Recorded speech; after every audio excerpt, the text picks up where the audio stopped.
Tu ne le sais peut-être pas encore, mais pour la première fois de toute l'histoire du Gabon, pour la première fois de toute l'histoire constitutionnelle du Gabon, on pourrait se retrouver avec le préambule d'une constitution qui ne consacrerait plus les droits fondamentaux et les grands principes tels qu'ils sont définis par la Déclaration des droits de l'homme et du citoyen si le projet définitif de constitution est adopté en l'état.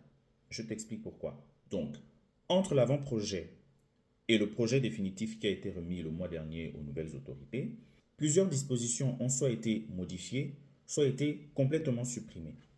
Parmi les suppressions, on peut curieusement observer l'absence de la DDHC dans le préambule. Pourtant, pour ceux qui connaissent un petit peu l'histoire du Gabon, ils savent que depuis 1959 jusqu'à nos jours, en passant même par la constitution que certains pourraient qualifier d'autoritaire du 21 février 1961, de même que par la loi fondamentale, donc la constitution de 1979, en plein parti unique, toutes les lois fondamentales du Gabon ont toujours appelé dans leur préambule l'attachement du Gabon aux droits de l'homme et aux libertés fondamentales telles que définies par la DDHC de 1789. Mais alors, qu'est-ce qu'il y a de si important dans cette fameuse DDHC? Dans la DDHC, on retrouve les grands principes suivants. Les hommes naissent et demeurent libres et égaux en droit. La loi n'a le droit d'interdire que les actions qui sont nuisibles à la société. Tout ce qui n'est pas interdit par la loi ne peut pas être empêché et personne ne peut être obligé à faire ce que la loi n'interdit pas. La loi doit être la même pour tous. Personne ne peut être accusé, ni arrêté, ni détenu que par rapport à ce qui est dit dans la loi.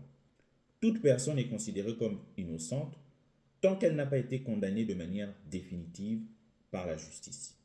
Personne ne doit être inquiété pour ses opinions, même religieuses, tant qu'il respecte, bien sûr, l'ordre public. La société a le droit de demander des comptes à tout agent public de son administration. Qui pourrait ne pas être d'accord avec ça? Et alors, qu'est-ce qui peut justifier cette suppression? En lisant toujours la fameuse DDHC, notamment son article 16, on va découvrir ceci. Toute société dans laquelle la garantie des droits n'est pas assurée, ni la séparation des pouvoirs déterminée, n'a point de constitution.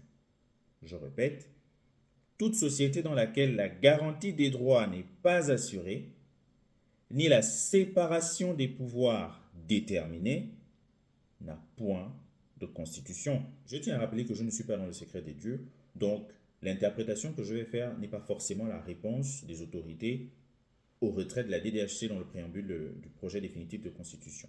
Mais je me permets quand même de faire le commentaire suivant.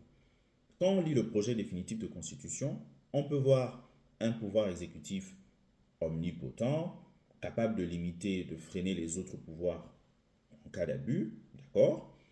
En revanche, les autres pouvoirs n'ont pas la même possibilité à l'encontre du pouvoir exécutif. Est-ce pour cette raison que la DDHC a été évincée? Je vous laisse le soin de vous faire votre propre opinion.